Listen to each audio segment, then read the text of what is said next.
This is the podcast for Multifaith Matters, and I have a return guest today, Fred Stella, and folks may recall seeing Fred before as he and I discussed American Hinduism, and I'll hit some highlights from his bio here, and he can fill in any blanks he'd like to.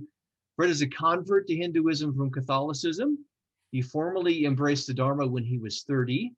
He's an ordained pracharak or outreach minister. So I've been practicing how to pronounce that word there, Fred. And he has spoken at international conferences. He sits in the leadership council of the Hindu American Foundation, hosts the radio program Common Threads, and has served as president of the Interfaith Dialogue Association of Michigan, which is affiliated with the Kaufman Interfaith Institute. Welcome back to Multifaith Matters, Fred. Thank you. And you nailed the word pracharak. Okay, give me a few shots at these words and I'll get them right. Anything else you'd like to add to the bio for folks to know, Fred? I'm married to the lovely Teresa Tomei, and that's probably all I can think of off the top of my head. Okay, very good. Well, one of the reasons, or the main reason we're getting back together today is when you and I did that, we had our conversation on Hinduism in America, and normally my YouTube hits, if I break 200, that's a great number of views.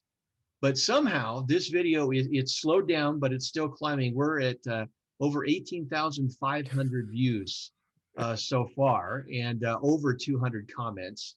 And if you look at the demographics for the video, who's tuning in, it's folks coming from India. So there's interest here.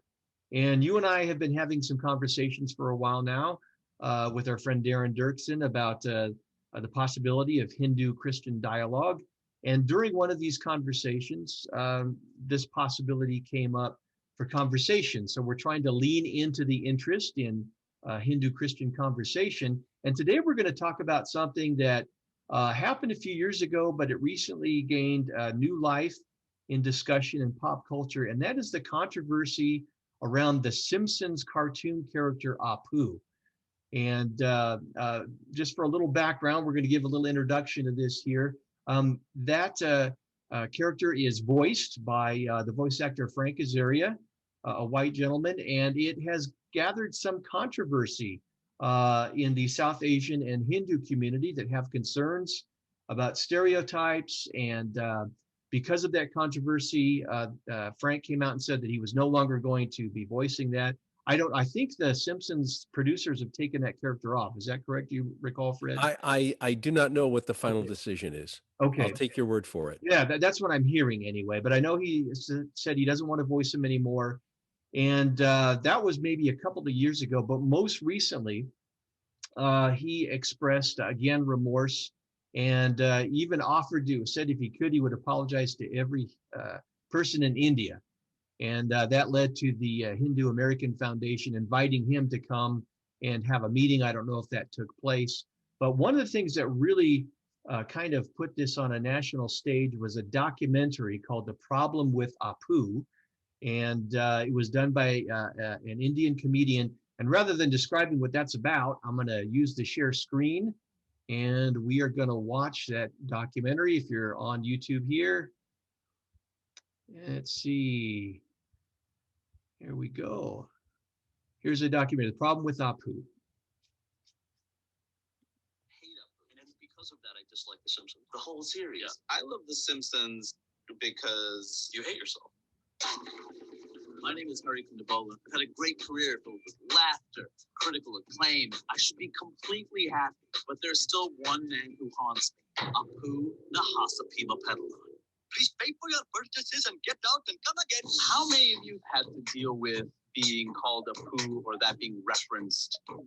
The Simpsons, stereotypes, all races. The problem is we didn't have any other representation. Cabby, deli. Doctor. You know when a white guy does the voice? A white guy doing an impression of a white guy making fun of my father. How do you feel about that? Oh, I'm making a movie about how much I dislike it. Right away, they were like, can you do an Indian voice and how offensive can you make it? I immediately begun to talk this way. And I was like, it's not tremendously accurate. It's a little stereotype. I'm like, that's all right. They want the accent to sound like this, and they want your tongue to be really pulled back. So Pattaya King was going into a room and having to do that exact thing in front of people like a monkey. There are accents that, by their nature, to white Americans sound funny, period. It's funny because it's racist. Does Apu count as a minstrel since it's brown paint, a white guy's voice? He has all the qualifications. Remember, please, children, that in life, there is nothing that is not so disgusting that it cannot be sold on a heated roller at a nearly criminal markup. Now, I realize some of you think I'm some annoying PC social justice warrior that's very sensitive, and you're probably thinking, come on, Snowflake, let it go. Well, I have let it go for 28 years.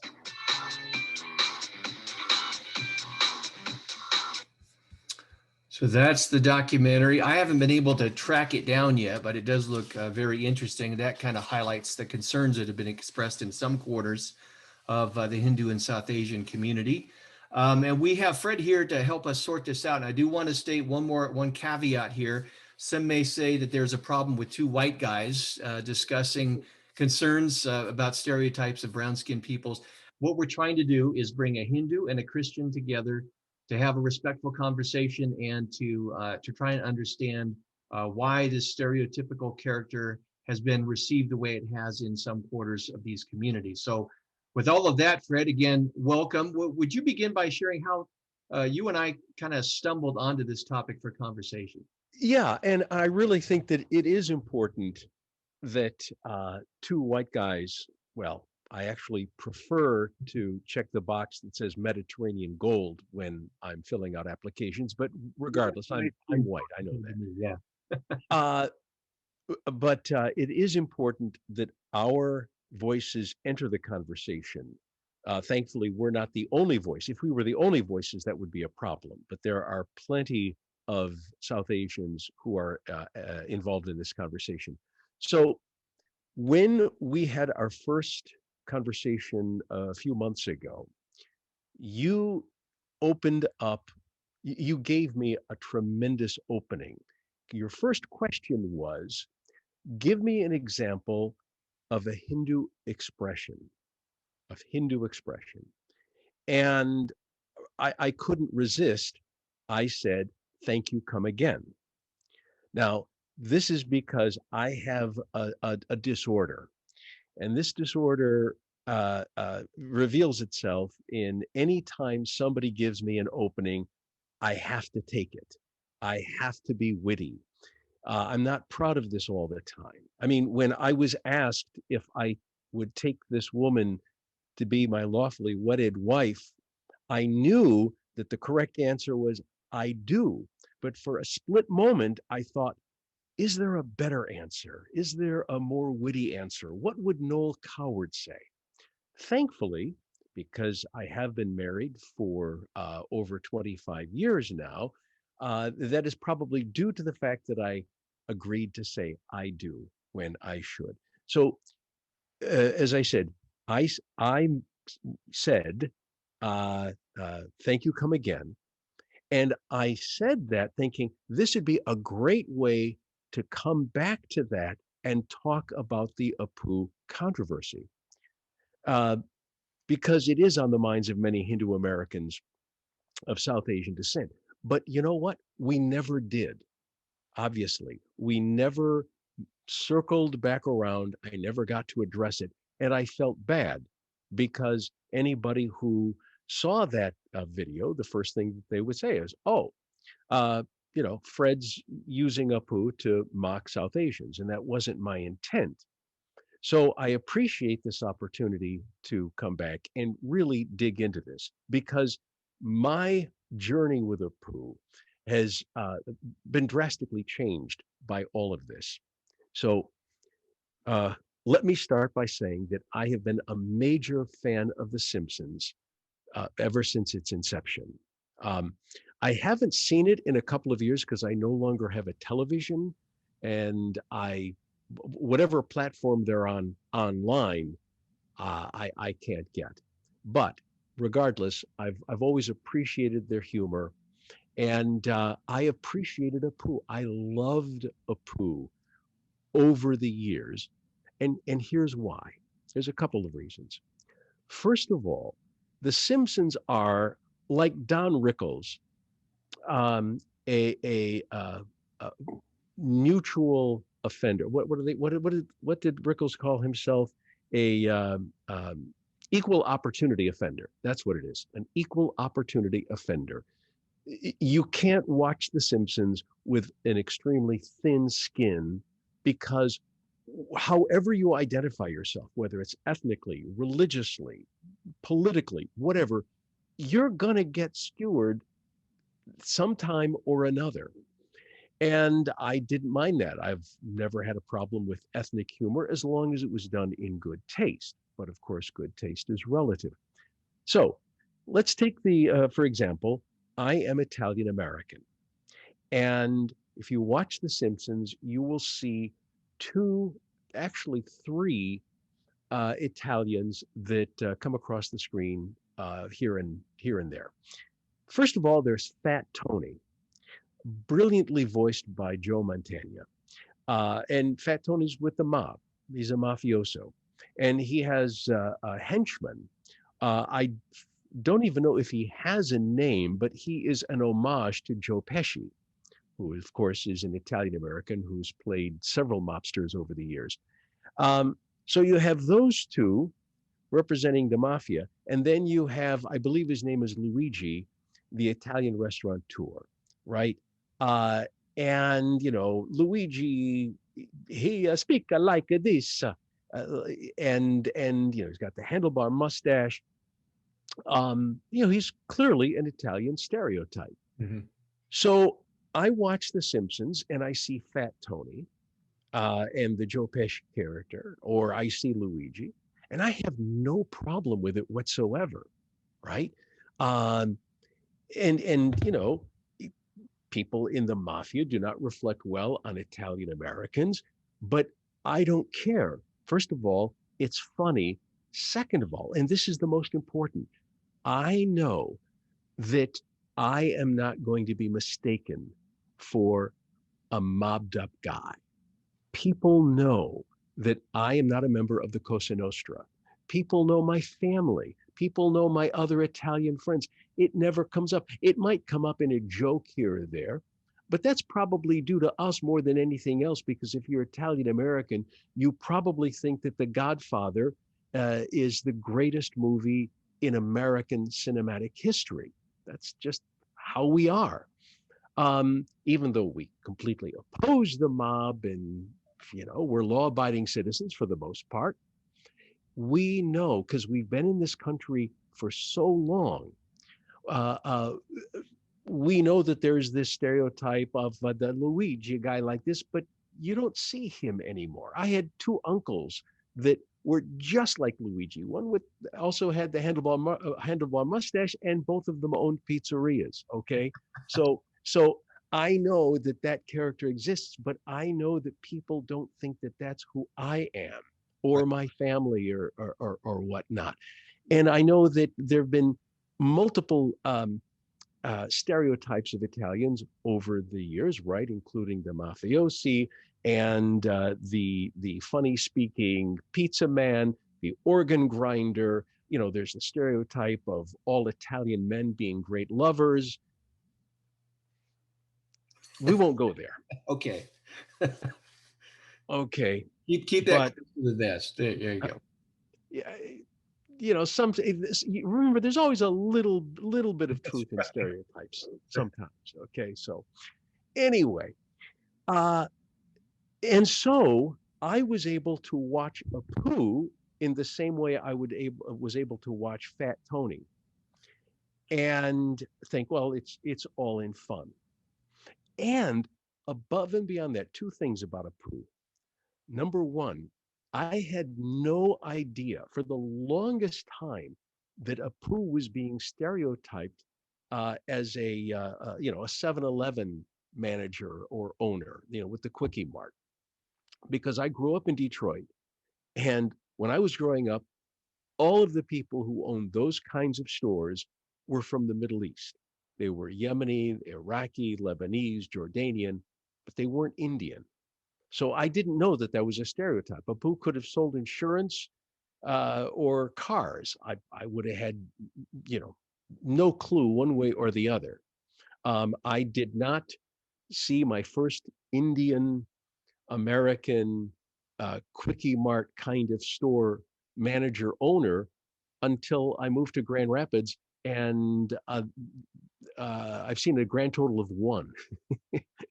every shop like that is owned by a white American, an African American, somebody else. They're not owned by Indians. So I didn't know that was a stereotype.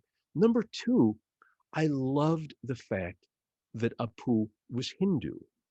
And, to see a statue of Ganesh in the Quickie Mart, I loved it. To find out that, he was with the Beatles in Rishikesh at the Maharishi Mahesh Yogi's ashram with them. When Paul McCartney was a guest star on The Simpsons, that came to light, and we found out that Apu considered himself the fifth Beatle. I mean, that stuff was great to me. Now, here's another thing too. On The Simpsons, they don't care as much about really developing a character as they are with the story.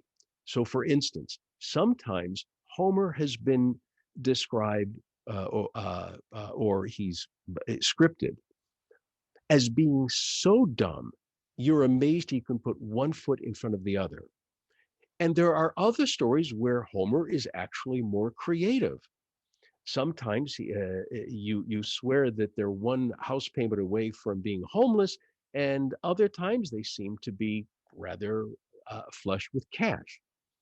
Apu, I would say more often than not, has been portrayed as a really nice guy with many attributes. But there have been episodes where Apu, not so much. He doesn't seem like a nice guy. He's got this dark side to him. And again, the way The Simpsons is crafted, it's just a story. That's all it is. And so Apu or Homer or Lisa or Marge, any of them can be completely different in one episode from another. You still have, I would say, a foundation for all of the characters, but they can go in any direction. So whenever I saw Apu scripted as being a little wacky here and there, or dishonest here and there, I just chalked it up to the same way that any of the characters could be scripted in this way or that way, sometimes positive, sometimes negative. So that's a long way to state that I really enjoyed Apu, and I saw nothing wrong with him. In the early 2000s, there was a book that came out called The Gospel According to The Simpsons. There are many books like this. They take television programs, they take movies, and they try to dissect and find out what is the spirituality behind the stories. And this gentleman knew of my work, the author. He contacted me and he interviewed me, and I ended up being quoted in the book. And I gave a rather positive review to Apu, because again, I thought he was endearing, and just to see any Hinduism on television was kind of fun for me. And he said to me, it was interesting that in interviewing Indian American Hindus, he found almost 100% offense taken by them by the portrayal of Apu. And when he spoke to people such as myself, non-Indian Hindus, we all loved Apu. Isn't that fascinating? And I didn't really take it to heart back then, because, this is just one person speaking. And I just shelved it and thought, well, maybe he spoke to some Indian Americans who are maybe didn't have a great sense of humor. But I have come to realize that yes, there is a problem with Apu. And here's the story. This is why I think there is. As I mentioned, there are, take me for an example, Italian American watching and seeing Fat Tony and all of this.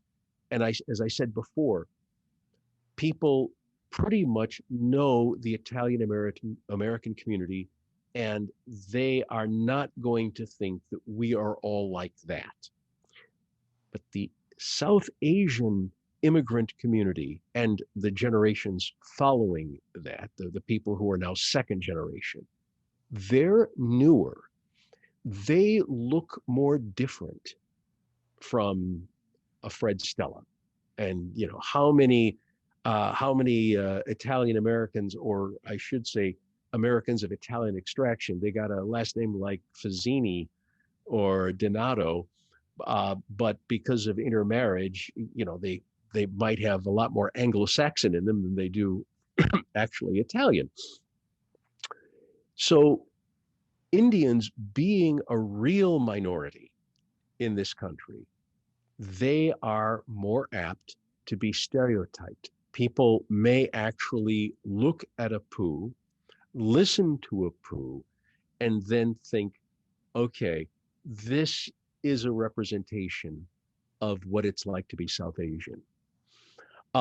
And when you, in the trailer, when you saw that group of people, and they were all asked to say how many people had to deal with Apu, everybody raised their hand. And I can tell you, you get a group of Italian Americans, you get a group of Irish Americans, because the Irish have been constantly over the 30 years of Simpsons mocked for being drunks. And you get all of these other ethnic groups. You're not going to find that they have been individually impacted by the Simpsons. I don't believe. But with South Asians, I believe that that is true. And when I found out, you mentioned in my introduction, I am on the National Leadership Council of the Hindu American Foundation. And I will tell you that my colleagues, if there is one thing that it takes to be on the board of directors or the staff or the National Leadership Council of our organization, if there's one thing that is mandatory, it's that you have a sense of humor.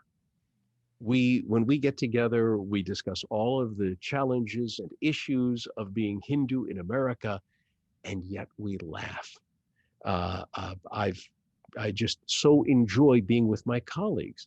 But lo and behold, I find out over the last couple of years that they have issues with Apu for the same reason that we saw in that trailer. So I had to completely rethink my privileged white position, being able to laugh at Apu, thinking that there was nothing wrong with it, you know, because, well, we're of the same religion, or nobody's going to take this seriously. Because all of a sudden I find out, yeah, people kind of do. And so I now am 100% behind HAF's stand on Apu. And I'm very pleased that Hank Azaria has decided he's not going to do that. Let me say one other thing too. It's related to this in a different way. Now, Hank, you know this, John. Hank Azaria and I are in the same profession, right? I am a commercial actor by trade. Now, saying that Hank Azaria and I are in the same trade, we're both members of the same union, Screen Actors Guild, but to say that, it's kind of like, I always feel that it'd be like an usher at a cinema house saying that you know, he's in the same profession as Brad Pitt. You know, Hank is at the top of the mountain. I am far from top of the mountain, but I am a working commercial actor. And my niche, I've done many things over my career, but my niche for the last 2 decades has been audiobook recording. And about 20 years ago, I recorded one book called My Country versus Me. And it was by a Taiwanese American atomic scientist by the name of Wen-Ho Lee. Wen-Ho Lee was born in Taiwan. He lives here. I won't go into the story itself because that isn't important. But Wen-Ho Lee speaks with a thick Chinese accent. And I was cast to narrate the audiobook version of his book, My Country versus Me. And I was thrilled at the opportunity. Now, I knew that I couldn't do a thick Chinese accent. That would have been absurd. So I chose what I call the suggestion of an accent. So I spoke as I am right now, just slightly stilted. And the book was a great success. As a matter of fact, I won an award from Publishers Weekly for that book. And about 5 years ago, I was at, this was recorded at the studio, which is now owned by Amazon. And I was speaking with the woman who was my director for that project. And she's now a casting director. And I was just saying, hey, remember the Wen-Ho Lee book, yada, yada, yada. And she says, you know, if that book came out today, I would not be able to cast you. Mm-hmm. And I was taken aback for a second, thinking, wait a minute, I won an award for that. I believe people thought I did a pretty good job. It was reviewed really well. But then I was reminded, of course, that people today are more sensitive, as they should be, and that, yes, it would be more authentic for an Asian American to record that book, even though the final product might not sound any different than the way I did it. I think it is important. You know, 100 years ago, yes, you would have to put an actor in blackface to play Othello. Today, it would be absurd. 100 years ago, you might not be able to find an accomplished Black Shakespearean actor. Now, of course, there are plenty of them. So what worked yesterday isn't going to work today necessarily. And that's kind of how I feel about Apu. So there you go. Yeah, I appreciate all that. It's interesting to see the different reactions. I mean, you mentioned the Italian stereotypical characters on The Simpsons and how you relate to that. Of course, in this conversation, we're not telling folks how they should or shouldn't feel. Everybody is going to have their own reactions and they have a right to that response.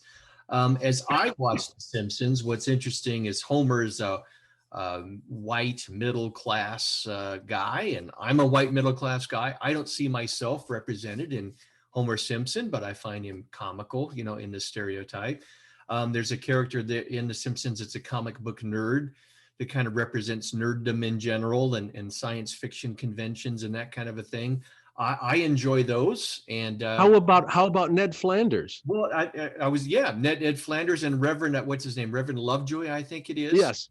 Those two. And so there are stereotypical presentations of what American Christianity is about. But the interesting thing about that is, as you said, you know, we talked about earlier, we were doing it in jest. There is a bit of truth in some of the stereotypes. And so what's interesting is to see how American Christianity, or at least American evangelicalism, is treated in The Simpsons. Now, I don't take offense at that either, even though I know many evangelicals have. So there are diverse reactions in different religious communities to the stereotypes.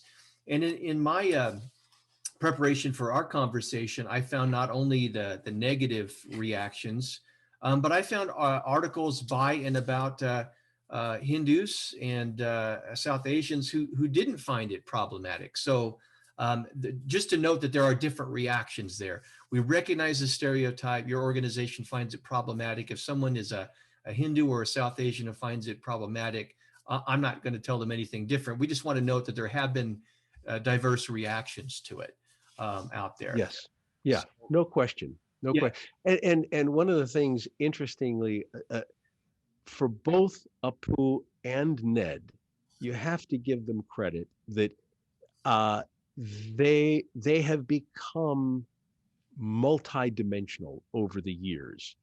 The Ned Flanders of the first couple of seasons is different from Ned a little later. The same thing with Apu, right? The first couple seasons of The Simpsons, I don't think you ever saw Apu outside of the Quickie Mart, really. And then all of a sudden, he becomes more real. He gets married. He has, 9 children? Yeah, something like that, yeah. Okay. With Ned, you see him just be more of a real human being. Then he goes through the challenge of being a widower, because the actress who played his wife asked for more money. You know all about that, huh? Yes. What a terrible way to go.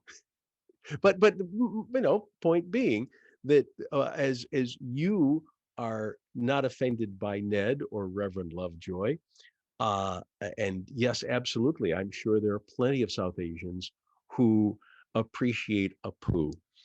But I, for one, am happy that things have gone the way they have right now. I think it's time. Yeah, I simply wanted to note that there have been diverse reactions. Again, I appreciate those who have concerns over the stereotype. Also, in preparation for the podcast, I think I did more research for this podcast and a lot of the others I've done. I found a scholar named David Feltmate. He's going to be a future guest, and he's a scholar in the study of religion, and he's got a book out called Drawn to the Gods, Religion and Humor in The Simpsons, South Park, and Family Guy. And he's got a chapter in this book on how Christians are depicted in the program, as well as how Hindus are treated. And he argues that Apu, and by extension Hinduism, is treated as an expression of exotic foreignness by virtue of his skin color, his accent, and his religion. And he says that in contrast to that, Christians are treated far more harshly because there's some kind of critique that the Simpsons are trying to offer to their concerns about the power held by American Christians. Any feedback or thoughts on that kind of analysis? I think that there is merit in that. I would say that Christianity over the years has gotten more nudges than Hinduism. Clearly, because first of all, Ned probably gets a lot more screen time than Apu, clearly, and the Simpsons have always been anti-establishment, and what is more establishment in the United States than Christianity? Right. And in particular, evangelical Christianity with its strong ties to certain administrations. So, yeah. Yes, indeed. Yeah. Certain administrations, he who shall not be named, to borrow from the Harry Potter. Well, I did say administrations. Oh, okay, there you go. That's true. That is true. All right, because no, I was not speaking only of the orange one. That's right. But others as well. Reagan, Bush too, in particular. I would say that that it's much wider. Yeah, I'm fascinated, always have been, about religion and pop culture. In fact, when I was in seminary and studying religion and intercultural studies and this kind of thing, it just dawned on me that if we really want to have these kinds of conversations about the significance of religion, we need to do it through the venue of pop culture. And this is why I found Feltmate's book so interesting. He also observes that that while Indians and Hindus are treated stereotypically as the exotic other, that really there's just a superficial treatment of Hinduism that, you don't even need to know much about other than stereotypical ideas about Hinduism to kind of, it's just enough to get the joke. Any thoughts as you have watched The Simpsons in the past? Have you given any reflection to the elements of Hinduism that they grab onto and how that's treated? That's a good question. Yes. So first of all, definitely exotic. You would not get the impression that Hinduism in America is practiced in ways not terribly dissimilar from other religions. And also it's hard to get into the deep philosophy behind Hinduism. So for instance, if you were just to watch The Simpsons and you had no other expression to Hinduism, that's it. And then somebody asked you to write a paper, what is Hinduism to you based on nothing but what you've seen on The Simpsons? Right. You would find it, I'm sure somebody would very simplistically describe it as polytheistic, okay, where there's a much grander, much more philosophical answer than just, oh, Hinduism is polytheistic, because that is how it is portrayed. I would, it would have been great to have like 100 Simpsons episodes to watch with the ones that feature Apu to really answer this better than I am. But I would say that there is very little in the moral code, the ethics of Hinduism. And oh gosh, let's see. I'm trying to remember when Homer and Apu went to the Himalayas. I think you people say Himalayas. Yes. To find the Quickie Mart headquarters. I know that was a little bit fantastic, if you will. But I will say this about American pop culture in general, and specifically television. No matter what the religion that they might be poking at, a lot of times they're cheap shots. And I can think of many different times when I'm watching TV and evangelical Christianity is getting a poke. And I say to myself, now that's a cheap shot. That is too simplistic, right? And I think that's when you've got 22 minutes to make up a story, you go for what's simple. And so, regardless of the religion, if I am aware of it, if I know it, and I know world religions fairly well, as I think you know that, John, I can tell when something is just a cheap shot versus something that is actually witty and something that requires a little bit of research to have made the joke and acquires a bit of intelligence to get the joke. Yeah, you don't find that a lot. I appreciate that response, which raises another interesting question. If programs like The Simpsons and other cartoons and sitcoms and so on are dealing with religious topics, and Feltmate, the guy basically got I think it was his PhD research. He had to sit and watch every Simpsons episode to go through so that he could pull out how they're dealing with these different traditions. The Simpsons deals with religion a lot. And if they're taking shots, satirical shots, and if sometimes they're cheap shots, it raises the question, what's the best way for members of different religious communities to respond to it? If there's an element of truth to it, is it more profitable for us to get bent out of shape or say, wait a minute, maybe I could be self-critical on the one hand, and maybe I can channel that energy into trying to make my religious community better understood. What would you suggest that takeaways should be from those who do have concerns about stereotypical presentations through Apu and other things? What does it do for our multi-faith and interfaith engagement? Well, I would say, first of all, I would hope that those people who want to respond do have a sense of humor and are not poised to go to the lectern with a big harumph and be so smug and self-satisfied that what they've seen on television is of grave error and we are here to correct it. I appreciate what my colleagues at HAF have done by not pounding chests and just claiming victimhood from day until night. That is not how we do things. What we like to do is simply offer a different narrative. And if there is something that is truthful and honest in the joke, in the poke, then yes, absolutely acknowledge that and say, okay, how can we do better?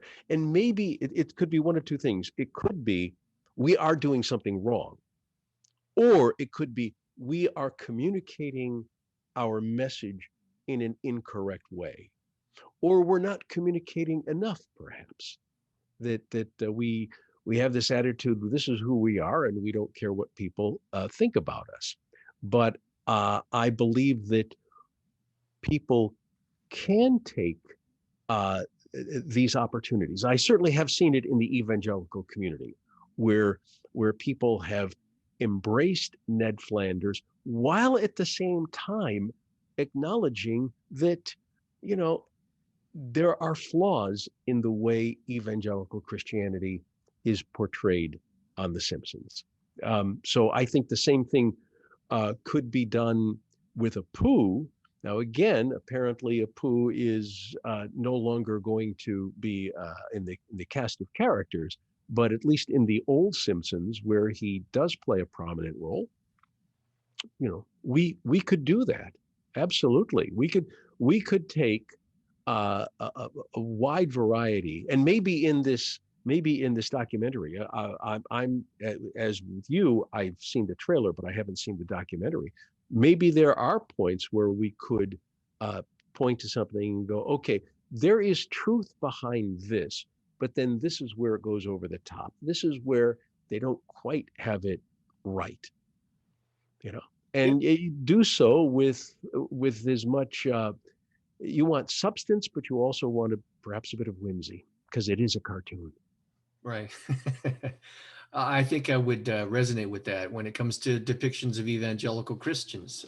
There have been stereotypes that are there, and a lot of times it's off base, but sometimes it's picking up on a little reality there. So I think we evangelicals need to take that to heart and look self-critically at our own tribe. So I think there's a place for a variety of responses to these kinds of things. Fred, any other final thoughts you might have about this topic? I would say that we as a television watching society, or more than just television, that we who consume pop culture in its many, many forms,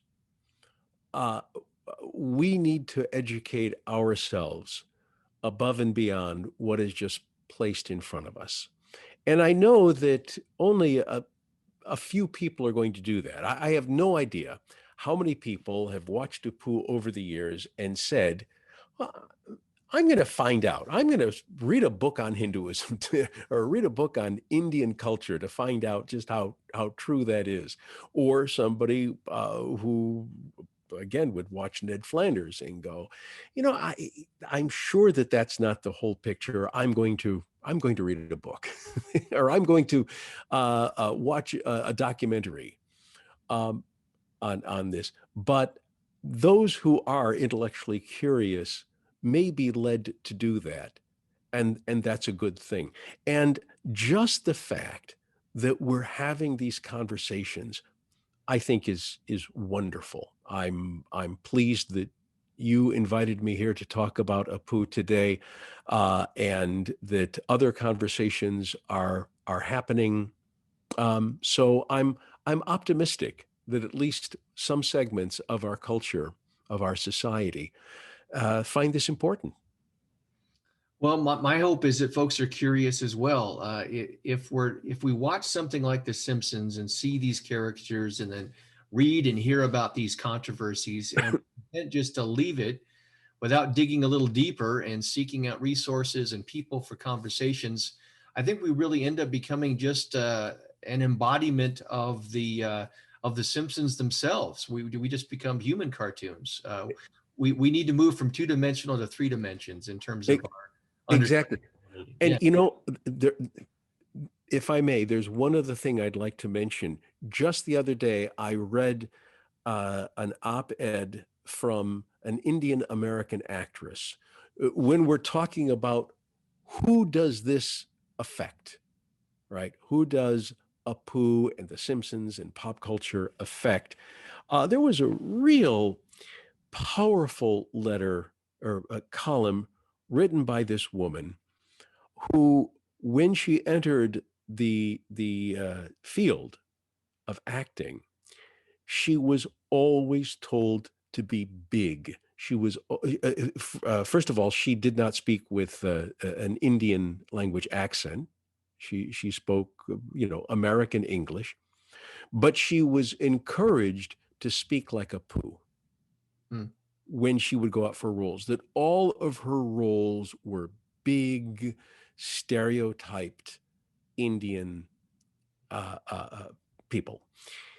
And she was very harmed, she believes, by not just Apu, but by everyone.